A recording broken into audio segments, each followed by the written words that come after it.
A sequence is an ordered list of numbers that follows a specific rule or pattern. So for example, 5, 10, 15, 20, and so on. This is a list of numbers, it's in order, and it follows the rule of adding 5 every time. So because I am adding 5 every time, that is what I call the common difference.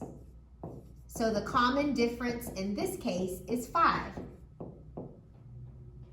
This is the starting term. This is A1. This is the second term, A2. This is the third term in the sequence, that's A3, and so on, all the way until you go to AN, which can be any number. So let's look at some examples of a sequence. What is the third term? Let's answer this question. What is the third term of the sequence? A of n, all of this, beginning with n equals 3. So if you're beginning at n equals 3, this is your first term. That means your second term is n equals 4, and your third term is n equals 5. So that means I want to find A of 5, because that would be the third term, and that's what they're asking me to find. So wherever I see n, I'm going to plug in a 5. So I'm doing A of 5 equals 3. Instead of this n, I'm going to put a 5. Instead of this n, I'm going to put a 5. And copy down the -1. So let's simplify this. We have to do order of operations. So first you have to do the exponent. 5 squared is 25. 25 times 3 is 75. Plus 5 times 5 is 25, and then -1. 75 plus 25 is 100. -1 is 99. So that means A of 5 is 99. That is the third term of the sequence. Next problem. Calculate the first 5 terms of the sequence given here. Now, they did not specify the n value. They did not specify where we are starting. So we're just going to start at A1, where your n value is 1. In this problem, they specified that you're starting at n equals 3. However, we're going to start at A1 since they didn't specify. So I have 2, and instead of n, we're going to put in a 1 for the first term. For n, I'm going to put a 1, and then put the +2. So 2 times 1 is 2, -1 is 1. 1 plus 2, you get 3. So this is my first term. Now let's do the second term. Okay, so this is the sequence. Instead of n's, I'm going to plug in A2 because I'm finding the second term now. 2 times 2 is 4. -1 is 3. In the denominator, 2 plus 2 is 4. This is the second term, A2. Now let's find A3.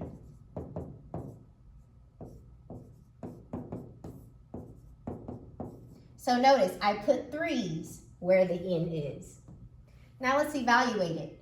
2 times 3 is 6, -1 is 5.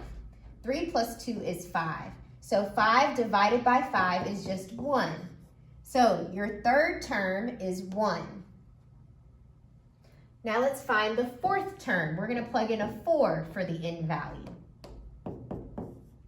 I'm going to put a 4 and a 4 right here. So if you evaluate this, 2 times 4 is 8, -1 is 7. 4 plus 2 is 6. So the fourth term is 7/6. Now let's find the fifth term. We're going to plug in a 5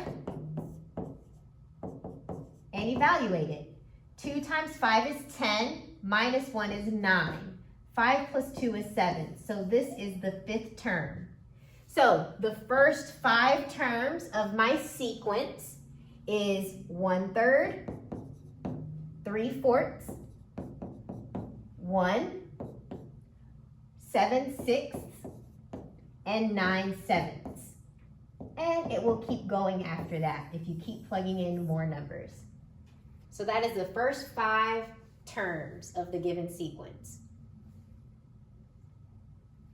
Now we're going to calculate the first 5 terms of this sequence. And I want to point out this unique piece right here. This is going to make the sequence alternate between negative and positives, okay? So let's just evaluate this. Let's do the first term, A1. For in place of the n, you're going to put a 1. In place of this n, you're going to put a 1. I already know 1 plus 5 is 6. Negative 1 to the power of 1 is just itself. So negative 1 times 6 is negative 6. This is the first term.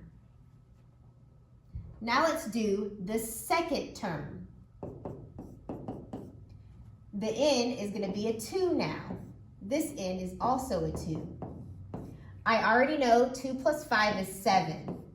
Negative 1 squared is a positive 1 because negative 1 times negative 1 is a positive 1. That's why it's positive. 1 times 7 is 7. So that is my second term. Let's do the third term. I already know 3 plus 5 is 8.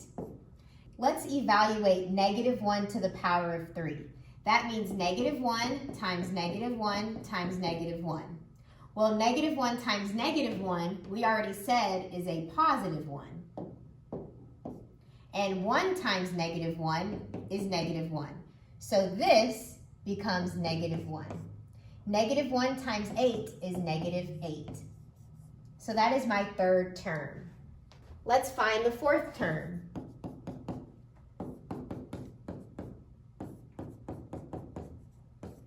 Four plus 5 is 9. Let's figure out this part. Negative 1 times negative 1 is 1. Times another negative 1 is negative 1. Times a fourth negative 1 is now positive because 2 negatives make a positive. So this became positive. So 1 times 9 is 9. So the pattern that you will see is when you have negative 1 to an odd power, your answer is going to be negative. Meaning you will have negative 1.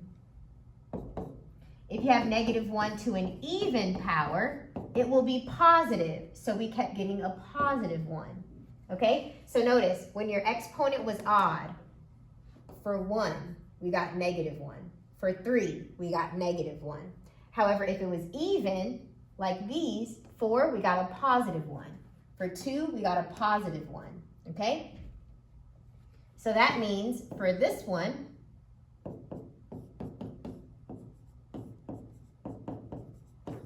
it's odd, so it will be negative 1, and 5 plus 5 is 10. So negative 1 times 10, you get negative 10. So those are the first 5 terms. So your first 5 terms, you got negative 6, 7, negative 8, 9, negative 10. And it will keep going. If your pattern continued, you'd get positive 11, negative 12, positive 13, negative 14. So if you kind of imagine it on a graph, you got negative 6, positive 7, negative 8, positive 9, negative 10, positive 11. So it just keeps bouncing, getting much smaller on the negative side, much bigger on the positive side. So because it jumps back and forth, it gets bigger and bigger on both sides, it doesn't go to a single direction. So this one, if you ever get a problem of what is the limit of this sequence, it does not exist. D, N, E. The limit does not exist because it doesn't go to a certain number together. They don't have a common goal. This goes down this way, this side goes up here. They're going different directions. So your limit does not exist for this sequence. Okay, let's look at this previous example. 1/3 is 0.33, 3/4 is 0.75, then you have 1. 7/6 is 1.167 approximately. 9/7 is 1.28, and it keeps going. And let's see what number it's going to go towards. What if I plug in a big number like 1,000? 2 times 1,000 minus 1 over 1,000 plus 2. 2 times 1,000 is 2,000, minus 1 is 1,999. 1,000 plus 2 is 1,002. So that's the thousandth term. Let's see what that is as a decimal. It is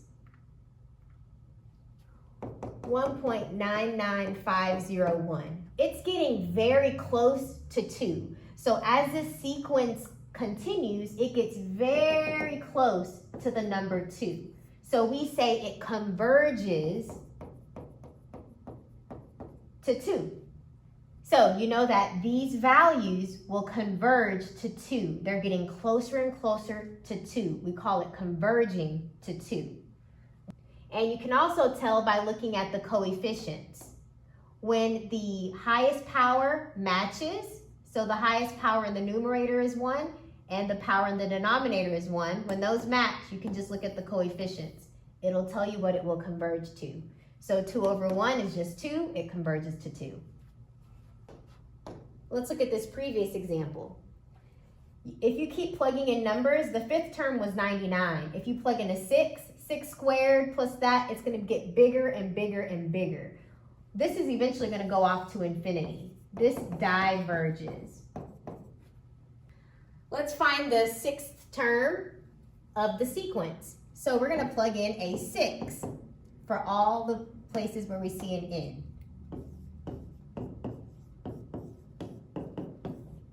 So 6 squared, you get 36. 5 times 6, you get 30. 36 minus 30 is 6. You get 12. So A of 6 is 12. That is the 6th term in the sequence.